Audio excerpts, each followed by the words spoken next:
Hello students, welcome to my YouTube channel Gyan Mathematics classes.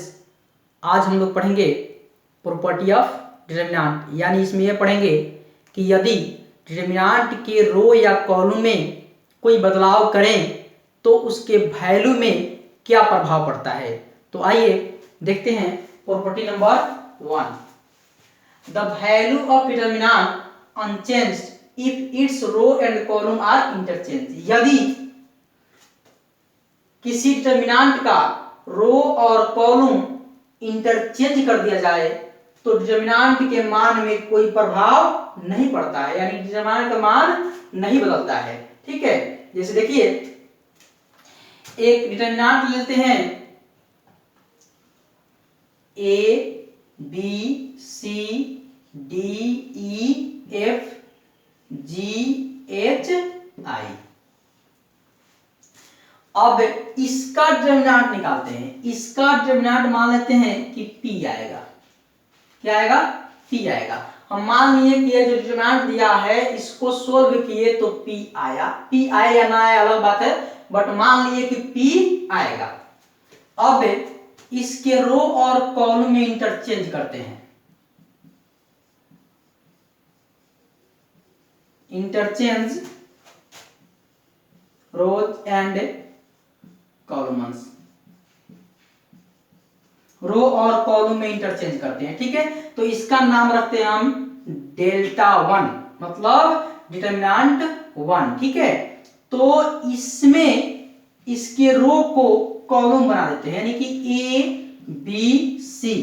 अब इस रो को कॉलम बनाते हैं डी ई एफ। अब इस रो को कॉलम बनाते हैं जी एच आई। पहला रो पहला कॉलम, दूसरा रो दूसरा कॉलम, तीसरा रो तीसरा कॉलम।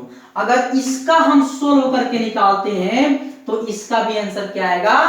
P आएगा।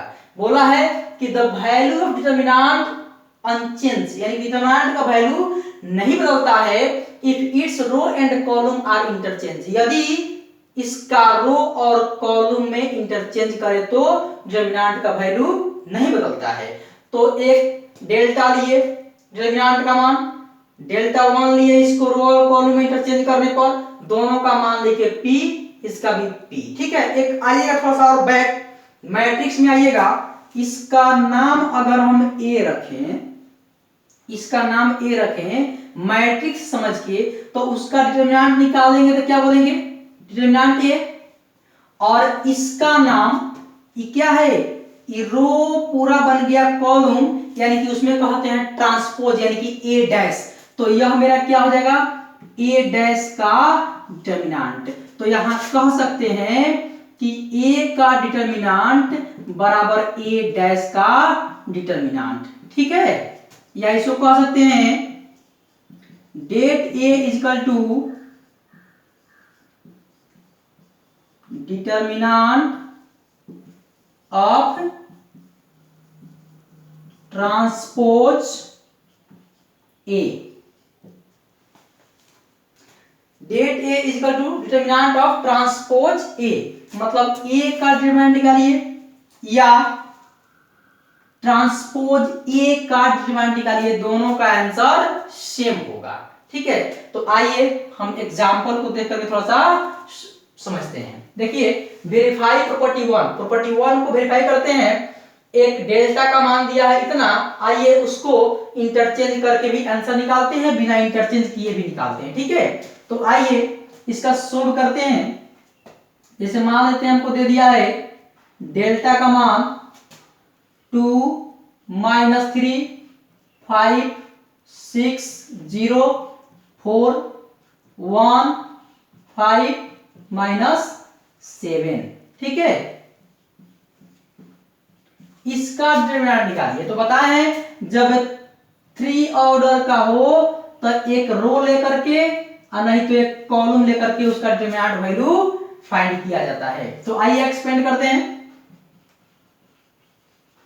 एक्सपेंडिंग अलॉन R1, तो R1 से हम एक्सपेंड कर रहे हैं, तो R1 से कर रहे हैं तो 2 पकड़ेंगे, यानी कि 2 का साइन होता है प्लस, तो 2 से इसका कॉलम खत्म, इसका रो खत्म हो जाएगा, तो 0 4 5 माइनस 7, 0 4 5 माइनस 7।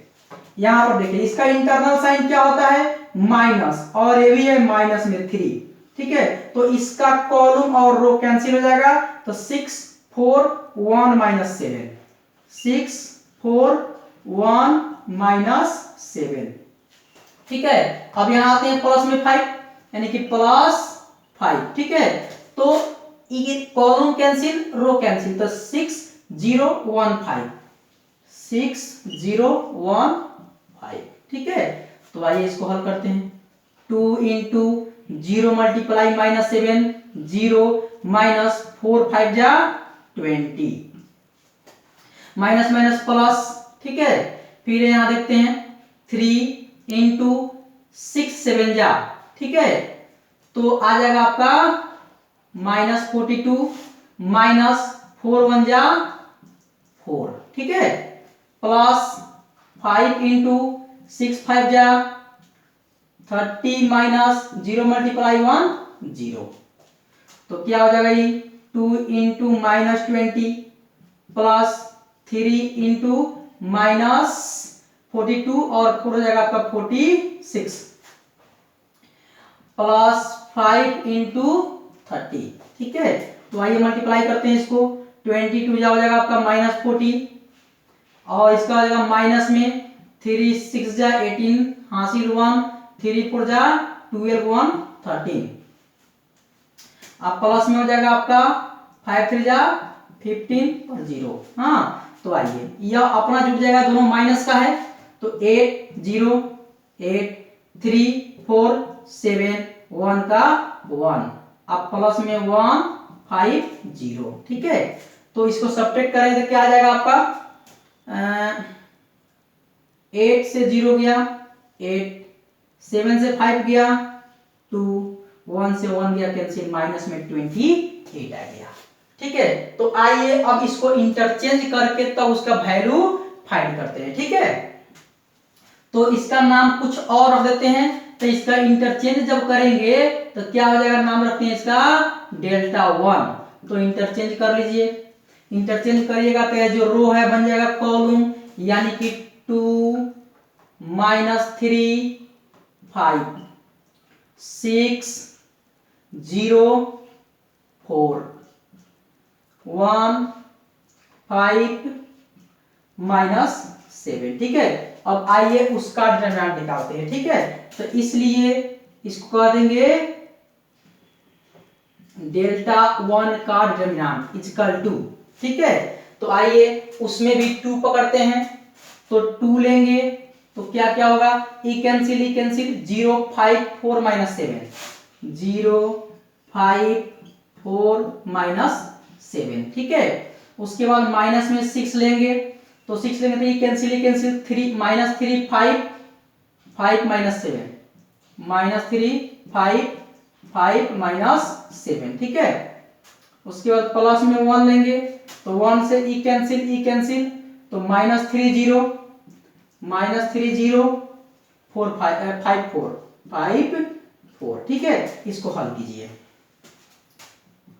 2 इंटू इसमें मल्टीप्लाई करेंगे तो 0 माइनस 5 4 जा 20 minus 6 into minus minus plus 7 3 जा 21 माइनस 5 5 जा 25 प्लस 1 इंटू 4 3 जा 12 माइनस 5 0 0। तो आइए यहाँ पे 2 multiply minus 20 minus 6 multiply 21 minus 25, तो क्या हो जाएगा माइनस में 4, ठीक है। प्लस 1 मल्टीप्लाई माइनस 12, यानी कि यह हो जाएगा आपका माइनस में 40, यह हो जाएगा माइनस माइनस प्लस 6 4 जा 24, आप माइनस में हो जाएगा 12 1 जा 12, ठीक है। आइए इसको देखते हैं, यह जुड़ जाएगा तो 2 0 2 1 4 5, यह माइनस में होगा, अब प्लस में 24। अब इसको सब्ट्रैक्ट कर दीजिए,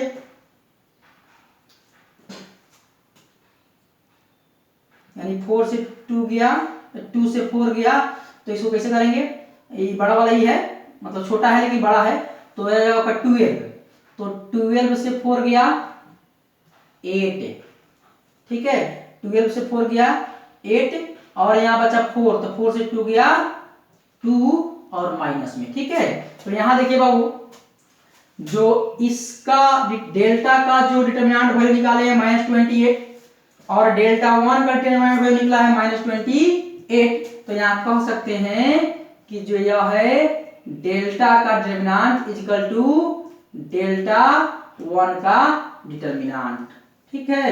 तो यहाँ कह देंगे कि यह जो प्रॉपर्टी, यह जो एग्जांपल है वह प्रॉपर्टी 1 को प्रूव कर रहा है, ठीक है। अब प्रॉपर्टी 2 देखेंगे। इफ एनी टू रो और column of a determinant are interchange, यानी कि एक डिटरमिनेंट के कोई दो रो या कोई दो कॉलम को इंटरचेंज कर देते हैं, then sign of determinant value change, यानी कि डिटरमिनेंट वैल्यू का साइन चेंज हो जाता है। अगर मान लेते हैं कि पहले डिटरमिनेंट का आंसर -2 आ रहा है, तो फिर चेंज करने के बाद आएगा +2। जैसे देखिए थ्योरेटिकली बताते हैं, एक डिटरमिनेंट को हम मान लेते हैं A B C D E F G H I, ठीक है, डिटरमिनेंट मान दिए। अब इसका डिटरमिनेंट अगर हम फाइंड करते हैं तो मान लेते हैं कि P आएगा, थ्योरेटिकली मान लेते हैं P आएगा। अब क्या करते हैं, इसमें चेंजिंग करते हैं, यानी कि रो में चेंजिंग कर देते हैं, R1 और R2 में इंटरचेंज कर देते हैं, तो यह मेरा नाम वाला बन जाएगा डेल्टा 1। तो डेल्टा 1 इक्वल टू क्या हो जाएगा, यह आपका कहलाएगा R1 और यह है आपका R2।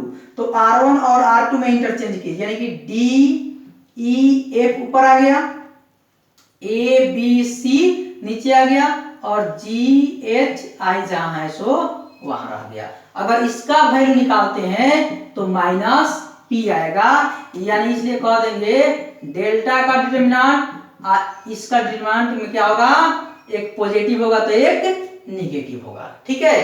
तो आइए इस प्रॉपर्टी को एग्जांपल के अनुसार देखते हैं। Verify property 2 for delta is equal to 2 - 3 5 6 0 4 1 5 -7, ठीक है।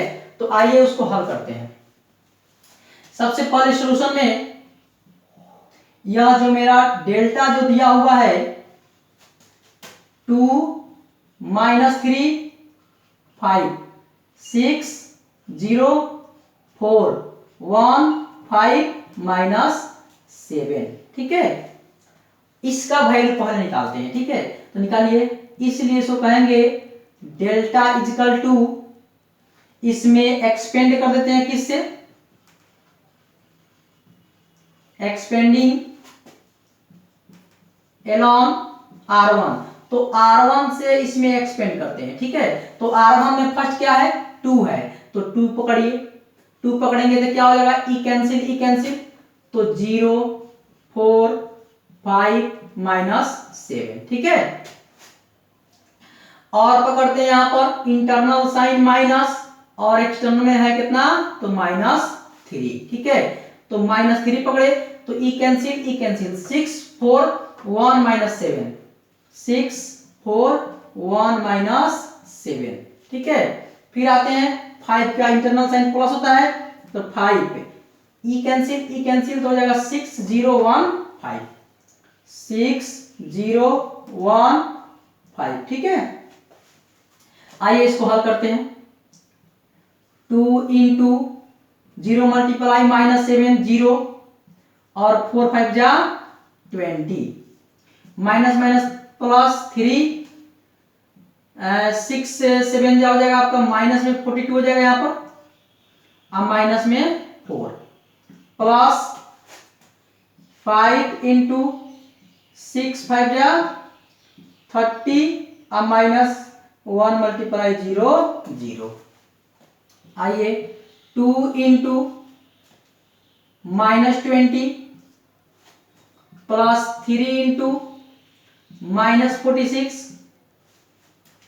प्लस 5 इंटू 30, ठीक है। यानी इसको मल्टीप्लाई करेंगे 2 से 22 माइनस में, तो माइनस में आपका 40 प्लस माइनस 3 6 जा 18 हासिल 1 और 3 4 जा 12 और 1 13 प्लस 5 3 जा 15 और 1 0 150। आइए अब ये दोनों जोड़ते हैं, तो 8 0 8 3 4 7, ठीक है, और 1 का 1 हो जाएगा, यानी 178 प्लस 150।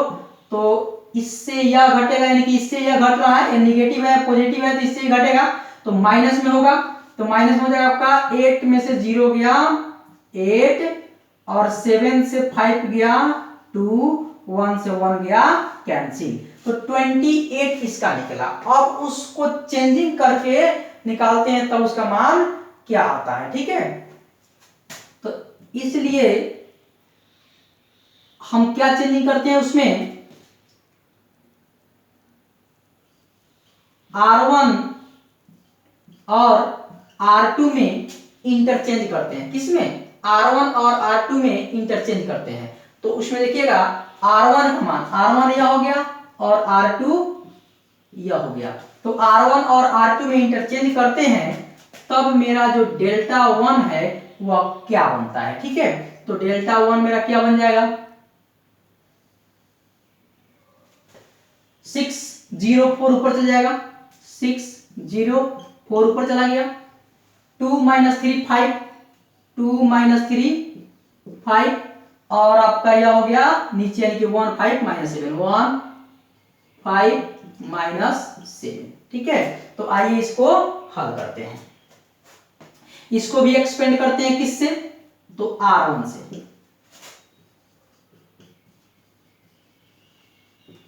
एक्सपेंडिंग अलॉन्ग R1, तो R1 से एक्सपेंड कर रहा है इसको, तो R1 में क्या है, फर्स्ट में 6 है, तो 6 पकड़िए, तो 6 पकड़िएगा तो ई कैंसिल -3 5 5 - 7 -3 5 5 - 7, फिर 0 माइनस में 0, ई कैंसिल 2 5 1 - 7 2 5 1 - 7, फिर +4 ई कैंसिल 2 - 3 1 5 2 - 3 1 5, ठीक है। तो आइए इसको सोल्व कर देते हैं, ठीक है। यहां देखिएगा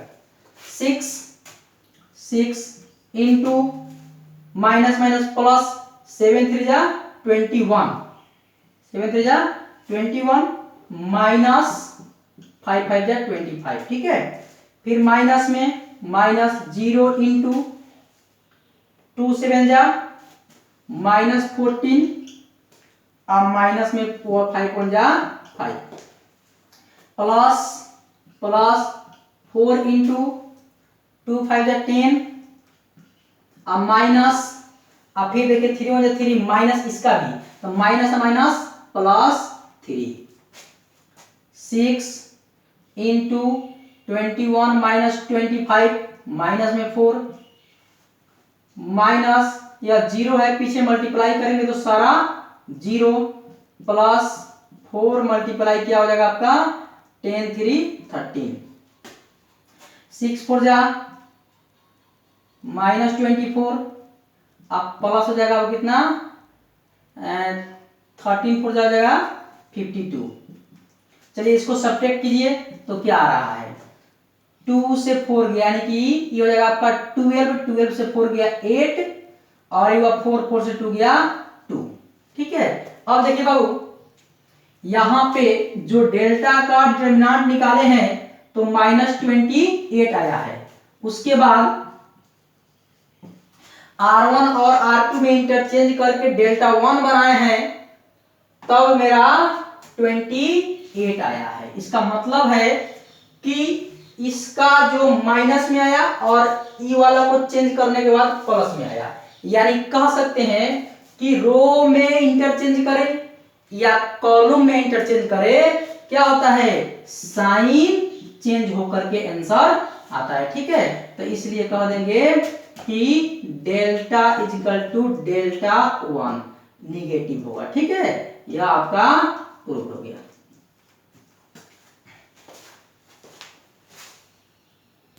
अब एक प्रॉपर्टी 3 देखेंगे। इफ एनी टू रोज और columns of a determinant are identical, यदि डिटर्मिनेंट का कोई दो रो या कोई दो कॉलम आइडेंटिकल हो, आइडेंटिकल यानी कि एक ही जैसा हो, then the value of determinant is zero, तब डिटर्मिनेंट वैल्यू क्या होगा, जीरो होगा। यानी कोई दो रो बराबर हो या कोई दो कॉलम बराबर हो तो उसका डिटर्मिनेंट वैल्यू जीरो होगा। आइए देखते हैं, जैसे एक डिटर्मिनेंट का मान लेते हैं A B C P Q R और ए बी सी। ठीक है, यहां देखिए ए बी सी R1 और ए बी सी R3 क्या है, दोनों एक ही जैसा है, यानी कि R1 और R3 क्या है, आइडेंटिकल है। कह सकते हैं यहां पर here R1 and R3 are identical, identical, so इसका डिटरमिनेंट वैल्यू क्या हो जाएगा, जीरो हो जाएगा। ठीक है, एक और दे लीजिए,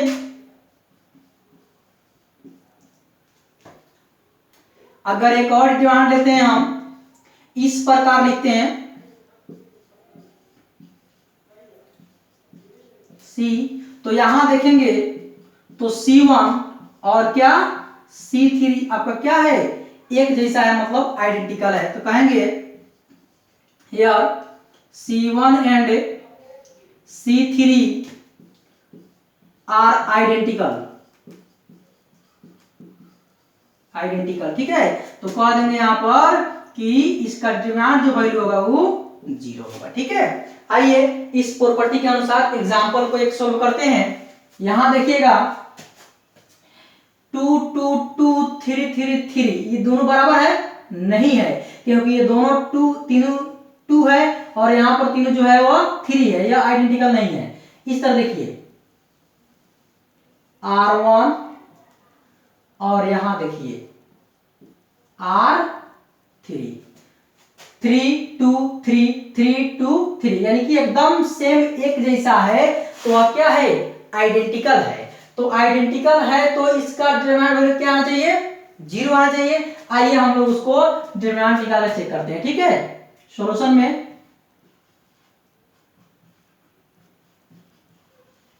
एक्सपेंडिंग एलॉन R1 लेकर के एक्सपेंड करते हैं। ठीक है, तो R1 में किसको लेंगे, 2 को लेंगे, तो 2 लेंगे तो ये कैंसिल क्या बचेगा, 2 3 2 3, हाँ 2 3 2 3। ठीक है, फिर इसका सी चिन्ह क्या होता है, -2 को लेंगे तो क्या बचेगा, ई कैंसिल 2 3 3 3 2 3 3 3, फिर आएंगे प्लस, अब 3 को लेंगे, फिर लीजिए ई कैंसिल 2 2 3 2 2 2 3 2। ठीक है, अब हल कर लीजिए, 2 इंटू 2 3 जा 6 माइनस 3 2 जा 6, माइनस 2 इंटू 2 3 जा 6 माइनस 3 3 जा 9, प्लस 3 इंटू 2 2 जा 4 माइनस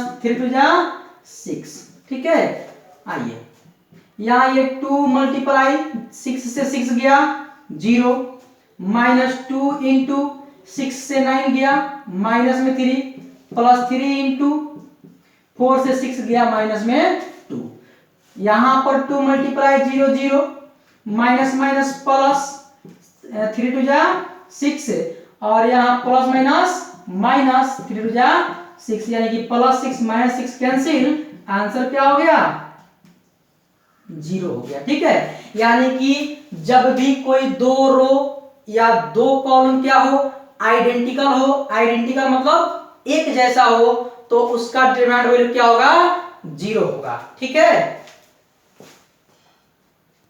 अब प्रॉपर्टी 4 देखेंगे। if each elements of a row or a column of a determinant is multiplied by a constant k, then its value gets multiplied by k।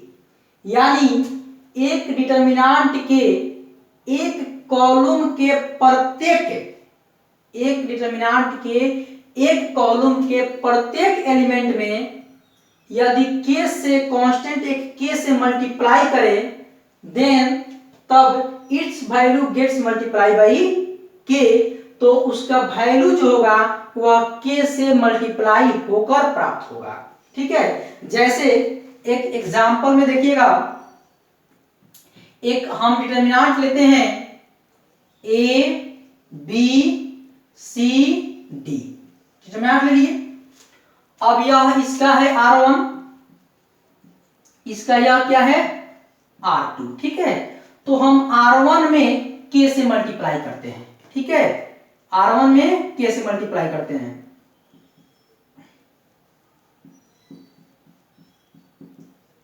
Multiplied by k in r1। r1 में k से multiply कर रहे हैं, तो r1 में जब k से multiply कर रहे हैं तो इसका नाम लेते हैं डेल्टा 1। ठीक है, तो आइए, तो ये क्या बनेगा के ए, क्या बनेगा के बी। ठीक है, और यह होगा प्लस सी, यह होगा डी। चलिए दोनों का डिटरमिनेंट निकालते हैं। तो डिटरमिनेंट में क्या करते हैं, इसका मल्टीप्लाई इससे, A multiply D A D minus B multiply C B C. ठीक है, इसका मल्टीप्लाई करते हैं, इतना मल्टीप्लाई इतना, यानी के ए डी, और इसका मल्टीप्लाई इतना माइनस के बी सी। ठीक है, तो इसमें से चाहे तो के कांस्टेंट को कॉमन कर लेंगे, तो ए डी माइनस क्या होगा बी सी।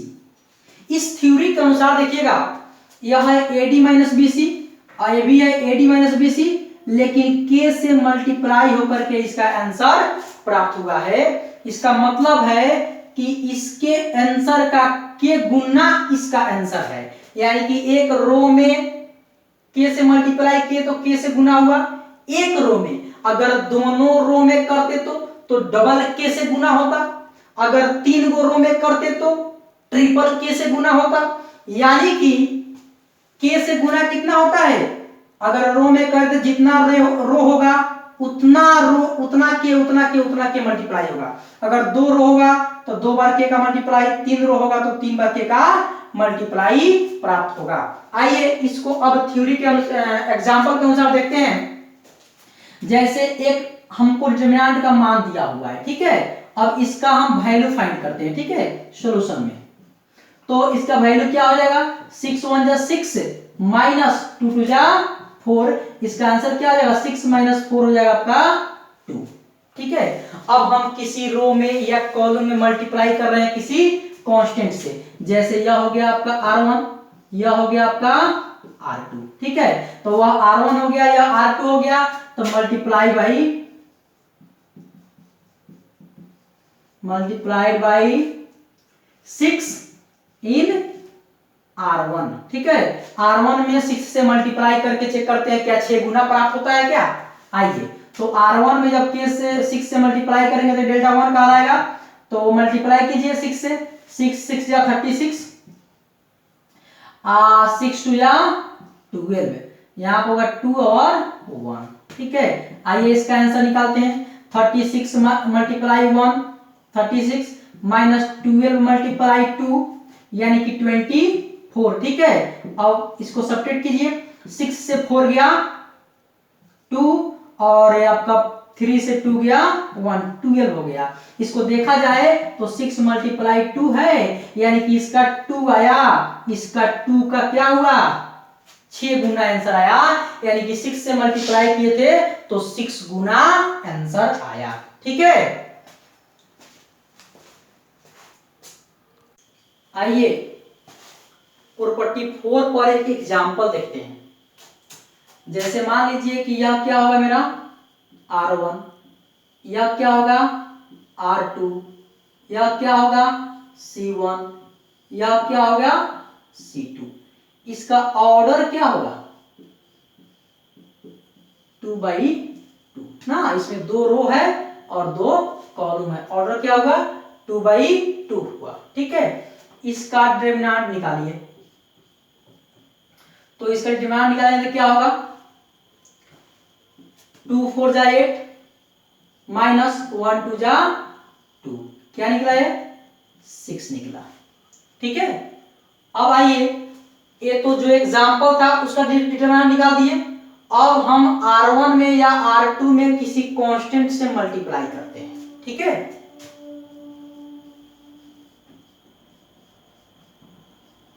मल्टीप्लाइड बाई 3 एक कांस्टेंट लेते हैं और उससे मल्टीप्लाई करते हैं इन R1, किसमें R1 में 3 से मल्टीप्लाई करते हैं, तो मेरा यह बनेगा डेल्टा 1। ठीक है, तो डेल्टा 1 बनेगा, मल्टीप्लाई कीजिए R1 में 3 से, 3 2 जा 6, 3 1 जा 3, यह बचे बनेगा 2 और यह 4, क्योंकि केवल R1 में किए हैं मल्टीप्लाई। अब इसका डिटरमिनेंट निकालते हैं। ठीक है, तो इसका डिटरमिनेंट क्या हो जाएगा 6 4 जा 24 माइनस 3 2 जा 6, तो क्या आ जाएगा इसका 18 आ जाएगा। क्या आया 18।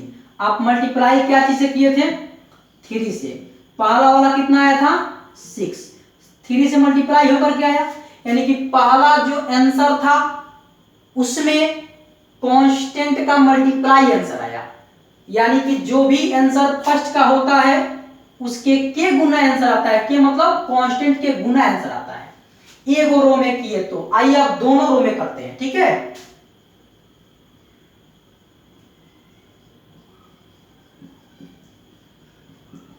Multiplied by 3 in R1 and R2, R1 और R2 में करते हैं। ठीक है, तो यह नाम होगा डेल्टा 2। तो R1 और R2 में कीजिए, R1 और R2 में, R1 में 2, तो 2 3 जा 6, 3 2 जा 6 और 3 1 जा 3, 3 2 जा 6 और 3 4 जा 12। ठीक है, और इसका आंसर निकालिए, तो इसका आंसर क्या होगा 6 12 हो जाएगा, 12 6 जा 72 माइनस 6 3 जा 18, सब्ट्रैक्ट कीजिए 1 10 12, 12 से 8 गया 4 और हुआ 6 से 1 गया 5। ठीक है, देखिए बाबू, पहला आंसर क्या था, पहला मल्टीप्लाई किए थे क्या जिससे 3 से, फिर एक और 3 से मल्टीप्लाई किए ना, और पहला आंसर क्या था 6, तो 3 3 जा 9 6 जा 54, यानी एक रो में किए तो एक बार कांस्टेंट से मल्टीप्लाई हुआ, दोनों रो में किए तो 2 बार कांस्टेंट से मल्टीप्लाई हुआ पहले वाला आंसर में। यानी अगर पहला C1 में करेंगे तो एक बार होगा, दोनों में करेंगे तो 2 बार होगा। ठीक है, यानी यहां पहला जो आंसर आया था 6 आया था ना, पहला जो आंसर आया था क्या था 6 आया था, और दूसरा जो आंसर आया है 3 मल्टीप्लाई 6 आया है ना, और तीसरा जो आंसर आया है 3 मल्टीप्लाई 6 आया है। यानी इसमें किसी में मल्टीप्लाई नहीं किए तो ओरिजिनल आंसर जो है सो आया, इसमें एक 3 से मल्टीप्लाई किए तो 3 गुना हो गया, इसमें 2 3 से मल्टीप्लाई किए तो 2 3 गुना हो गया। हाँ, तो देखिए बाबू, सबसे पहले इसमें 2 से किए, 3 से भी कर सकते हैं क्या, नहीं, क्योंकि R1 और R2 ही है, R3 होता तब ना, यानी हम कह सकते हैं इसको कि ऑर्डर कितना है इसका 2/2 का ऑर्डर है, यानी कि 2/2 का ऑर्डर है, तो इसको इस तरह भी लिख सकते हैं क्या 3 के पावर 2 मल्टीप्लाई 6 ना, तो 2/2 का ऑर्डर है तो पावर में क्या आया 2 आ गया, पावर में क्या आया 2 आ गया। ठीक है, तो इसी प्रकार हम लोग यहां कह सकते हैं कि एक डिटरमिनेंट जो होगा उसका ऑर्डर होगा 2/2, उसका ऑर्डर क्या होगा 2/2 होगा, तो डिटर्मिनांट का अगर कांस्टेंट से इसमें मल्टीप्लाई कर दें, जैसे कांस्टेंट में से मल्टीप्लाई कर दें, तो इसका आंसर क्या होगा?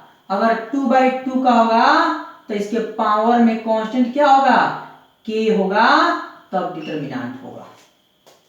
ठीक है, जैसे इसको समझ में नहीं आएगा क्योंकि डिटर्मिनांट इसमें दिख नहीं रहा है, कोष्ट नहीं लगा रहा है, इसीलिए एक और देखिए, जैसे एक मैट्रिक्स आप लीजिए A, क्योंकि मैट्रिक्स में मल्टीप्लाई होता है तो टोटल में होता है, तो एक मैट्रिक्स लीजिए आप A जिसका ऑर्डर कितना का है? ऑर्डर है 2/2 का। ऑर्डर कितना का है? 2/2 का है। अब इसमें मल्टीप्लाई कीजिए k से, तो KA, तो ऑर्डर इसका क्या होगा? ऑर्डर होगा 2/2 का। लेकिन अब यहां देखिए A का डिटर्मिनेंट निकाल दें, ठीक है, या KA का डिटर्मिनेंट निकाल दें, A का या KA का डिटर्मिनेंट निकाल दें, तो E क्या होगा? कितना बार अधिक आएगा? इसके कितना गुना अधिक आएगा? यानी कि जितना ऑर्डर है उतना गुना अधिक आएगा, यानी कि यह जो होगा आपका k के पावर 2 और डिटर्मिनेंट A होगा। k के पावर 2 डिटर्मिनेंट A होगा उसका, यानी कि अगर इसमें k से मल्टीप्लाई किए तो इतना हुआ और इतना हुआ। क्या यह दोनों बराबर होगा? नहीं होगा, दोनों बराबर नहीं होगा, क्योंकि ये 6 था, ये कितना था? 54 था, दोनों बराबर नहीं होगा। अब आइए आपको बताते हैं बराबर कब होगा। जैसे इस प्रकार के दे, आपका k और a दे, आप बोले कि k को बाहर निकालेंगे तो क्या आंसर होगा? तो k के पावर 2 और डिटर्मिनेंट a होगा। क्यों? क्योंकि ऑर्डर इसका 2/2 है। अगर ऑर्डर 3/3 होता तो पावर में क्या निकलता? 3 निकलता। क्यों 3 निकलता? k 3 बार होता। k कई बार होता? 3 बार, क्योंकि 2/2 ऑर्डर था तो k 2 बार हुआ, 2/2 था तो 3 2 बार हुआ। अगर 3/3 होता तो 3 3 बार होता। ठीक है, तो यह हुआ मेरा मेन हो गया कि अगर कांस्टेंट का मल्टीप्लाई किसी मैट्रिक्स में हो और उसका डिटरमिनेंट निकाले तो वह 2 बार मल्टीप्लाई के डिटरमिनेंट के मल्टीप्लाई के बराबर आएगा। ठीक है, जैसे एक और देख लीजिए, अगर एक मैट्रिक्स है जिसका ऑर्डर क्या है? 3/3 का है, 3/3 का है, तो आपसे इस तरह पूछ देगा, जैसे KA है 3/3 ऑर्डर का है, तो यह बाहर क्या निकलेगा? k के पावर क्या निकलेगा? तो आप सिंपल बोल दीजिए क्या निकलेगा? 3 निकलेगा। क्या निकलेगा? 3 निकलेगा, क्योंकि आप जान चुके हैं कि एक रो में मल्टीप्लाई करेंगे तो एक के गुना, फिर दूसरों में करेंगे तो एक और के गुना, फिर तीसरों में करेंगे तो एक और के गुना, मतलब के कै बार गुना? 3 बार, यानी k के पावर q।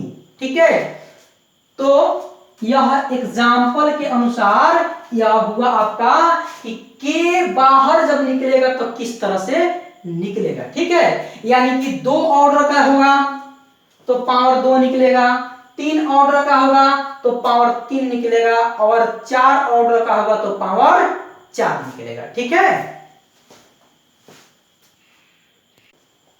अब देखेंगे property 5, a + p b + q c + r d e f g h i। अगर इस फॉर्म में डिटरमिनेंट अगर दिया हो तो अपने सुविधा के अनुसार इसको 2 जगह कर सकते हैं।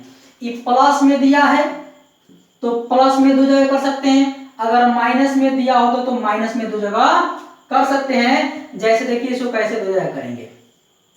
फर्स्ट वाला पहले पकड़ लेंगे, a b c d e f g h i, और जो यहाँ नीचे वाला है वो दोनों में जाएगा। प्लस है तो प्लस, फिर सेकेंड वाला पकड़ लीजिए, यानी कि p q r d e f g h i।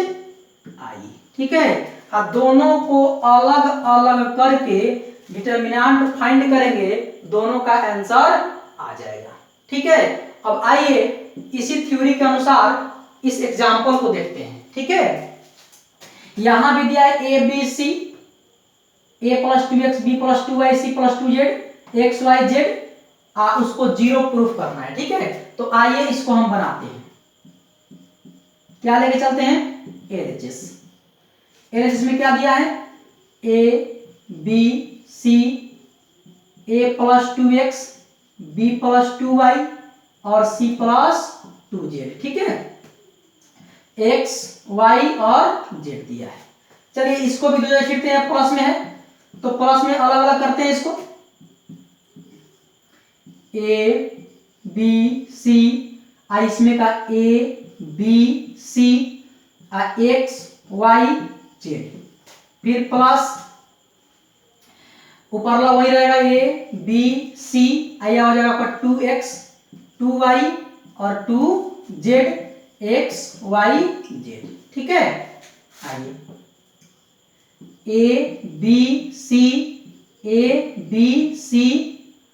x y z plus इसमें से 2 कॉमन कर लीजिएगा, a b c x y z x y z। देखिए बाबू, यहाँ पे आपको प्रॉपर्टी 3 में बताया गया होगा कि यह क्या है, R1 और R2 क्या है, आइडेंटिकल है। क्या है, आइडेंटिकल है, क्योंकि दोनों क्या है, सेम है। यहां देखेंगे तो R2 और R3 क्या है, आइडेंटिकल है। तो जब डिटर्मिनेंट में 2 रो या 2 कॉलम आइडेंटिकल हो तो उसका वैल्यू क्या होता है, 0 होता है। तो यहां कह देंगे R1 and R2 are identical. इसमें कौन हो जाएगा, R2 एंड R3 आइडेंटिकल। ठीक है, तो इसलिए इसका जो आंसर हो जाएगा, इसका भी 0 और +2 मल्टीप्लाई 0, यानी कि आंसर क्या आ गया, 0, जो RHS के बराबर आ गया। तो इसलिए LHS बराबर RHS प्रूव्ड। ठीक है, आइए प्रॉपर्टीज ऑफ डिटर्मिनेंट्स के बारे में कुछ मुख्य बातें बता रहे हैं। प्रॉपर्टीज ऑफ डिटर्मिनेंट्स में मैथ्स जो होते हैं वह सिद्ध करने वाले होते हैं, प्रूफ करने वाले होते हैं। तो प्रूफ करने वाले में आपको मालूम होगा कि उसमें 2 साइड होते हैं, एक LHS और दूसरा RHS। ठीक है, तो इसमें क्या होता है कि LHS को लेके चलते हैं, हम लोग RHS लाते हैं। तो सिद्ध करने वाले मैथ्स में इसमें ध्यान रखना है कि RHS में क्या लाना है, उसी के अनुसार चलना है।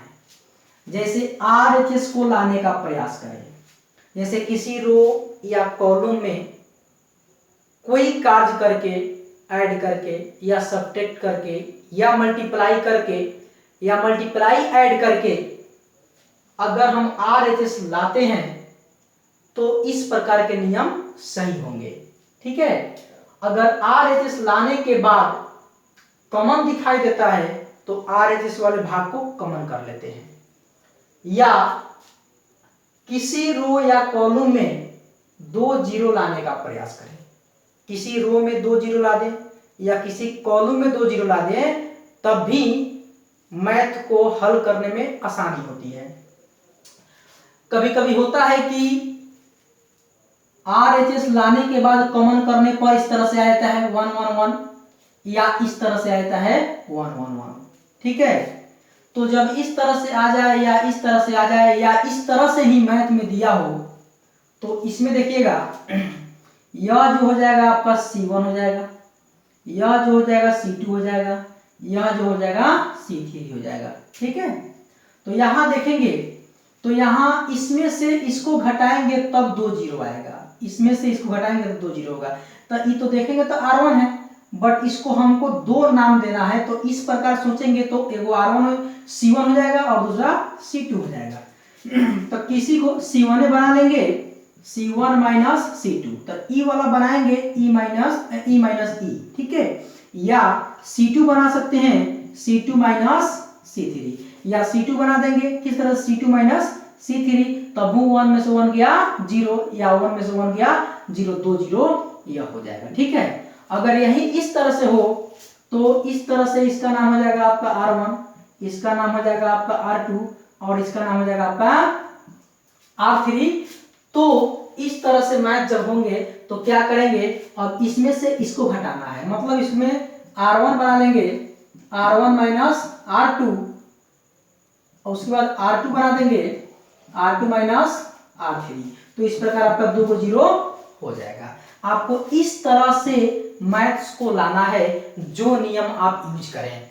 2 0 ला दे रो वाइज, या 2 0 ला दे कॉलम वाइज, कहीं 2 0 ला दे, कहीं 2 0 ला दे, तो हल करने में सुविधा होता है। कैसे सुविधा होता है, जैसे देखिएगा यहाँ पे ऐसे A है, B है, C है, D है, E है, F है, G है, H है और I है।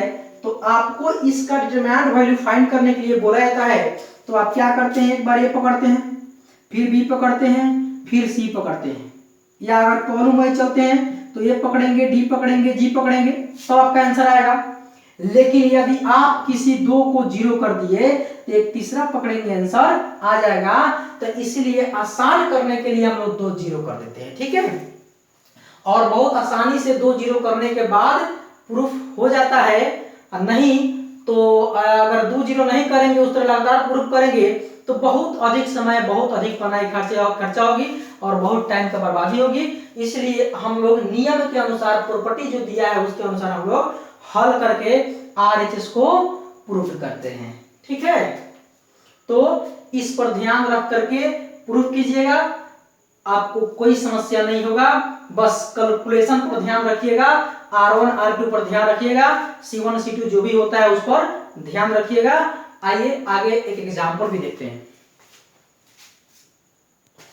प्रॉपर्टी ऑफ डिटरमिनेंट्स का एक एग्जांपल आपको बताते हैं, और इसके पहले आपको बताए होंगे कि आपको जब प्रूफ करना हो तो RHS वाले भाग को लाने का प्रयास कीजिए, या 1 लाने के प्रयास कीजिए, या 0 लाने का प्रयास कीजिए। तो आइए, इसमें 1 तो दिया हुआ है ना, तो प्रयास करते हैं RHS वाला भाग आ रहा है या नहीं आ रहा है। नहीं आएगा तो 0 लाने का प्रयास करेंगे, ठीक है। आइए यहां देखिएगा, पहले हम लेके चलते हैं LHS वाला भाग, ठीक है। तो LHS में क्या है, 1 1 1 BC CA और AB, ठीक है। आइए देखते हैं फर्स्ट में क्या है, A माइनस बी। तो A माइनस बी मतलब A माइनस बी। अब देखिए यहां पर यह R1 है, यह क्या है R2 है, मतलब आप R1 में से R2 घटा रहे हैं। आप बना क्या रहे हैं, तो R1, तो आप R1 बनाइएगा R1 माइनस R2। देखिए कैसे लिखे नियम, क्योंकि हमको नियम इसी में दिखाई दे रहा है, उस नियम को लिख दिए। तो R1 बना रहे हैं R1 माइनस R2, ताकि मेरा A माइनस बी RHS का प्राप्त हो जाए, ठीक है। आइए तो बनाते हैं उसको, R1 माइनस R2 मतलब 1 माइनस 1 0, A माइनस बी और BC minus CA, BC minus CA। अब बाकी को उतार लेंगे, 1 B CA 1 C AB, ठीक है। अब देखिए क्या करते हैं, और देख रहा है क्या, B माइनस सी भी हो जाएगा क्या, हाँ B माइनस सी भी हो जाएगा, मतलब R2 और R3 से काम करेंगे तो B माइनस सी। तो आप R2 बना लीजिए, R2 बना लीजिए किस तरह से, R2 minus R3 B minus सी। तो आइए आप ऊपर उतारिए 0 A माइनस बी, इसमें से क्या कम हो रहा है C, तो कमन कीजिए C, तो B माइनस A, ठीक है। फिर यहां पर आपका 1 माइनस 1 0 B माइनस C और CA minus AB, CA minus AB, फिर आपका उतर जाएगा 1 C AB, ठीक है। अब देखिए बाबू, इसमें से आपका यहाँ A माइनस बी दिख रहा है, यहाँ पर B माइनस ए दिख रहा है, तो इसमें से अगर माइनस कॉमन करेंगे तो ये प्लस बन जाएगा, ये माइनस बन जाएगा, तो आपका EA माइनस बी बन जाएगा, ठीक है। तो आइए कॉमन करते हैं, यह हो जाएगा आपका 0 a माइनस बी, इसमें से माइनस कॉमन कर लीजिए तो हो जाएगा आपका, यह बन जाएगा माइनस, यह बन जाएगा प्लस, तो a माइनस बी मतलब a माइनस बी। ठीक है, यहाँ आते हैं 0 b माइनस सी, यहाँ एक के बार में दोनों कॉमन करते हैं, वो तो एक कॉमन हो ही रहा है, और माइनस में एक कॉमन करते हैं ताकि एक के बार b माइनस सी बन जाए। एक कॉमन कर सी माइनस बी बन रहा है ना, तो एक में माइनस एक कॉमन करते हैं ताकि यह b माइनस सी हो जाए। ठीक है, बाकी उतारिए 1c a b। अब देखिए a माइनस बी कॉमन हो रहा है, यहाँ तो 0 है, कोई मतलब नहीं है। b माइनस सी कॉमन हो रहा है, यहाँ 0 है, कोई मतलब नहीं है। मतलब r1 से a माइनस बी और r2 से b माइनस सी कॉमन हो रहा है। लिखिएगा यहाँ पर common a minus B from r1 and b minus C from r2। तो r2 से a minus B C, r1 से a माइनस बी और r2 से b माइनस सी कॉमन हो रहा है, तो बचेगा क्या, देखिए 0 1 माइनस सी, 0 1 माइनस सी, 0 b माइनस सी, 0 1 माइनस ए, 0 1 माइनस ए। ठीक है, 1 सी A B, 1 C A B. आइए अब आपको बताएंगे कि आपको बताया गया है कि कोई रो में 2 0 हो जाए तो उसी को पकड़ के एक्सपेंड कर दीजिएगा, आसान हो जाएगा, क्योंकि ये दोनों का काम नहीं करना पड़ेगा। तो ये किसका 0 हुआ है, तो C1 का, तो एक्सपेंड कर दीजिए, एक्सपेंडिंग अलॉन C1। तो C1 को एक्सपेंड करेंगे तो a माइनस बी और b माइनस सी, यहां पर C1 में आपका प्लस माइनस प्लस 1 बन रहा है, तो 1 से यह कैंसिल और यह कैंसिल, 1 कौन गया, 1 माइनस सी और 1 माइनस ए माइनस बी माइनस सी और 1 इंटू माइनस ए माइनस फॉर्मूला का माइनस माइनस प्लस सी। ठीक है, तो a माइनस बी माइनस सी और ये बन गया c माइनस ए। ठीक है, जो कि क्या आ गया आपका RHS आ गया, देख लीजिए यहाँ पे a minus B minus C c minus A आ गया, तो इसलिए कह देंगे LHS equal to RHS proof. ठीक है, तो आप इसमें कहना चाहेंगे कि आपको बस 3 बात पे ध्यान रखना है। नंबर 1 RHS लाना है, दूसरा कोई 2 0 लाना है, अगर वो नहीं आता है तो कोई रो को या कॉलम को 1 ला दीजिए और 1 लाने के बाद उसको 0 लाइए, क्योंकि वो आसान हो जाएगा। 1 से 1 गया 0, फिर 1 से 1 गया 0, मतलब R1 माइनस R2 फिर R2 माइनस R3। अगर यह इस तरह से होगा तब या माइनस C1 माइनस C2 और फिर C2 माइनस C3, तो ये 2 0 हो जाएगा। ठीक है, तो इस प्रकार आप या तो RHS लाइए, नहीं तो 1 लाइए, नहीं तो 2 0 लाइए, और मैथ्स को आसानी से आप हल कीजिए, कंप्लीट आंसर आ जाएगा। अब इस एक्सरसाइज के जो टोटल मैथ्स दिया हुआ है एनसीईआरटी में, उसको इसके बाद वाले वीडियो में सोल्व करके डाल देंगे।